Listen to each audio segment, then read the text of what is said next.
নমস্কাৰ বন্ধু বান্ধৱীসকল মোৰ অন্য এটা ৰেচিপি ভিডিঅ'লৈ আপোনালোক সকলোকে স্বাগতম জনাইছোঁ। আজি বনাবলৈ লৈছোঁ বিলাহীৰ লগত মাছৰ জোল। একেবাৰে সিম্পল ৰেচিপি হয় কিন্তু খাবলৈ বহুত টেষ্টি হয়। আহকচোন বনাবলৈ আৰম্ভ কৰোঁ। তাৰ কাৰণে মই প্ৰথমে দুটা পিঁয়াজ মিক্সিত পেষ্ট কৰি ল'লোঁ আৰু দুটা ডাঙৰ সাইজৰ বিলাহী একেদৰে পেষ্ট কৰি ল'লোঁ। লগতে লৈছোঁ অলপ থেতেলিয়াই লোৱা আদা নহৰু। এয়া অলপ ৰৌ মাছ। মাছখিনিত মই ভালদৰে নিমখ হালধি সানি ল'লোঁ। প্ৰথমতে মাছখিনি ফ্ৰাই কৰি ল'ম। তাৰ কাৰণে কেৰাহীত অলপ সৰহকৈ মিঠাতেল দিছোঁ।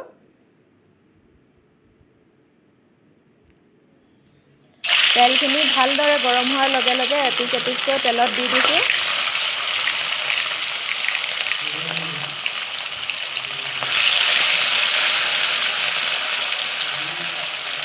এনেদৰে গোটেই মাছকেইপিচ ৰঙচুৱাকৈ ফ্ৰাই কৰি ল'ম ভালদৰে। আৰু মাছকেইপিচ লৰাওঁতে ইলুটি সিলুটি কৰোঁতে অলপ লাহে লাহে লৰাব লাগে, নহ'লে ভাগি যাব পাৰে। আজি আমাৰ এই ৰেচিপিটো চাই আপোনালোকে কেনেকুৱা পায় আমাক কমেণ্ট কৰি জনাবচোন। আৰু আমাৰ ভিডিঅ'বিলাক আপোনালোকে লাইক কৰিব, শ্বেয়াৰ কৰি দিব আপোনালোকৰ বন্ধুসকলৰ লগত।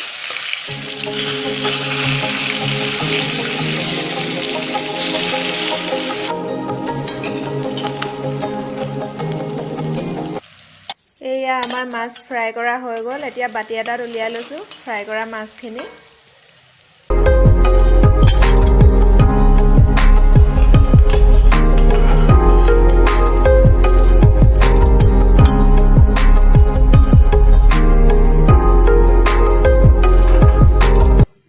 এতিয়া বেলেগ এখন কেৰাহী পাতি লৈছোঁ আৰু তেলখিনি গৰম হোৱাৰ লগে লগে প্ৰথমে শুকান জলকীয়া এটা দিছোঁ। লগতে থেতেলিয়াই লোৱা আদা নহৰুখিনি দি দিছোঁ। এতিয়া এইখিনি একদম কেঁচা গোন্ধ যোৱালৈকে ভাজি ল'ব লাগিব।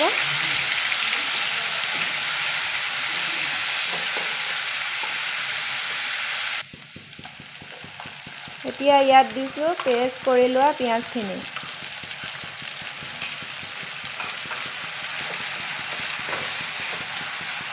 পিঁয়াজখিনিও ধুনীয়াকৈ ৰঙচুৱা কালাৰ অহালৈকে ভাজিব লাগিব।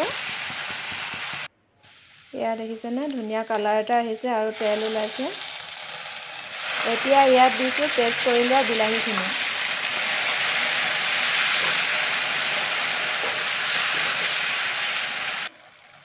আৰু লগতে দিছোঁ 1 চামুচ হালধি, 1 চামুচ জিৰা পাউডাৰ, 1 চামুচ ধনিয়া পাউডাৰ আৰু দিছোঁ সোৱাদ অনুসৰি নিমখ আৰু অকণমান ৰেড চিলি পাউডাৰ। মছলাখিনি ভালদৰে মিলাই লৈ এতিয়া ইয়াতে অকণমান গৰম পানী দিম যাতে মছলাখিনি ভালদৰে সিজে।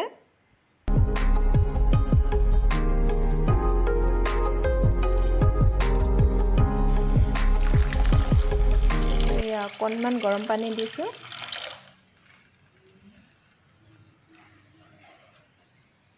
গৰম পানী দিয়াৰ পিছত 5 মিনিটমান সময়ৰ কাৰণে ঢাকি ৰাখিম।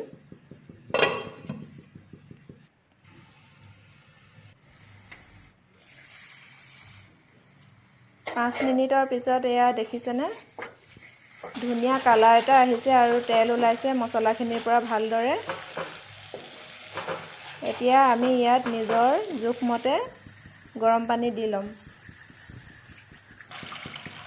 আৰু এইখিনি এতিয়া অলপ সময় উতল অহালৈকে ৰাখি থ'ম।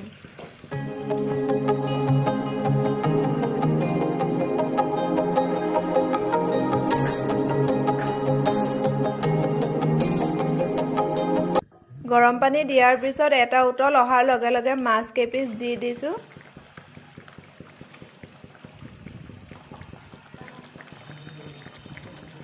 আৰু লগতে দুটা কেঁচা জলকীয়া ফালি দি দিছোঁ। এতিয়া আকৌ অলপ সময় ঢাকি ৰাখিম। এয়া আমাৰ মাছৰ তৰকাৰী ৰেডি হৈ গ'ল। এতিয়া ওপৰত কাটি লোৱা কেঁচা ধনিয়া অলপ দি দিছোঁ আৰু মই গেছটো অফ কৰি দিলোঁ। এয়া দেখিছেনে বিলাহী মাছৰ জোল খাবৰ কাৰণে একদম ৰেডি হৈ গ'ল। আৰু আপোনালোকে আমাৰ চেনেলটো প্লিজ ছাবস্ক্ৰাইব কৰি দিব। তেতিয়াহ'লে আজিলৈ আহোঁ, আকৌ লগ পাম অন্য এটা ৰেচিপি ভিডিঅ'ৰ সৈতে। ধন্যবাদ।